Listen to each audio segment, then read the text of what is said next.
Assalamualaikum warahmatullahi wabarakatuh. Saya Ahmad Saidah yang ingin bercerita tentang cita-cita waktu kecil. Seperti yang lain mungkin kita akan mendengar cita-cita seperti pada umumnya, yaitu jadi polisi, dokter, pilot, dan saya pikir tiga profesi itu yang sering disebut waktu saya kecil. Tapi saya memilih ingin jadi kiai. Ya, saya tidak tahu, tapi saya mengatakan itu.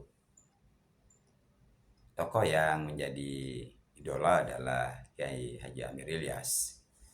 Karena ketika yang lebih jauh, saya ingin menjadi seperti Kiai Haji Amir Ilyas. Dan alhamdulillah dalam sebuah kegiatan ketika saya mondok di Latte, kami bersama-sama satu yang lain mengunjungi rumah beliau untuk salaman ya, salaman. Sebuah keharuan sebenarnya karena beliau adalah sosok yang disegani waktu itu, dan menurut saya itu pengalaman yang sangat menyentuh. Tetapi ada yang menurut saya hingga ke hari ini ketika saya duduk tafakkur itu mengingat ayah. Beliau adalah sosok yang tidak menonjol sebenarnya dan mempunyai pengalaman panjang dalam hidupnya setelah menyelesaikan pelajarannya di pondok ya, di Anokoya, tetapi tidak lama dan harus ke Jakarta. Kemudian pernah menjadi pekerja kapal ya. Beliau menyebut Sumatera, Kalimantan, dan Lombok. Juga ada pengalaman tragis, kapalnya tenggelam. Dan dia selalu bercerita berulang-ulang ya. Yang saya sering lihat adalah ketika beliau mengamalkan zikir yang saya tidak menemukan buku itu. Lusuh. Ya. Dia akan bertelekan bantal ya. Karena cukup lama untuk membacanya. Dan hanya ada 10 menit maklumat dan mengatakan bahwa itu amalan dari Kiai Haji Amir Ilyas. Jadi pengalaman-pengalaman inilah yang menyebabkan sebenarnya cita-cita itu tidak akan pernah hilang ya. Tapi memberikan makna pada cita-cita itu saya pikir akan dibawa oleh setiap orang yang pernah menyebut dalam hidupnya sebuah keinginan. Ya setidaknya saya disebut Pak Yai oleh teman saya yang bekerja di Majelis Masayih di Jakarta. Tapi bukan itu yang ingin saya ulas lebih dalam. Apa makna menjadi kiai? Semua orang bisa membaca literatur, ya, kemudian melihat dari dekat. Tapi yang paling penting adalah ketika saya menulis sebuah kolom kecil ya, di sebuah koran falsafah harian.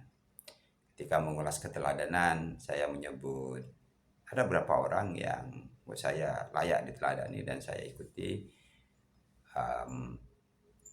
Pertama adalah ya, pengalaman saya di Malaysia adalah Tansi Zulkifli Abdul Razak. Beliau adalah sosok pemikir, penulis, dan menerapkan apa yang menjadi keyakinannya. Ketika menggagas ya, university dalam taman, jadi universitas dalam taman, itu sebuah gagasan yang menurut saya bukan baru tapi memilih ya, sebuah tema dalam sebuah program itu menunjukkan pikiran-pikiran cemerlangnya.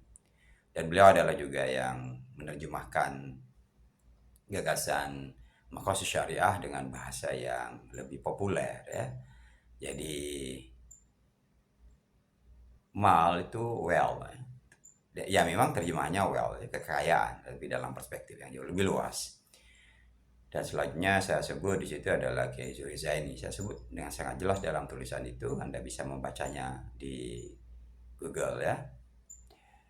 Karena saya melihat ya dari dekat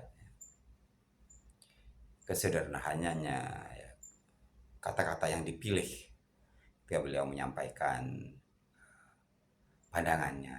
Yang paling menarik adalah ketika rekan-rekan di Majelis Syariah, sebuah pengajian bulanan yang sekarang sedang mengkaji, ya, Asnaf Al-Maududin itu, beliau menjawab beberapa persoalan terkait dengan isu Balawi. Bagi beliau tidak panjang, tapi menurut saya ini adalah sebuah jawaban yang mesti disampaikan kepada halayak. Ada Habib baik dan yang tidak. Mari ikuti yang baik. Saya pikir siapapun yang baik memang harus kita ikuti, dan yang tidak baik ya tidak ikuti.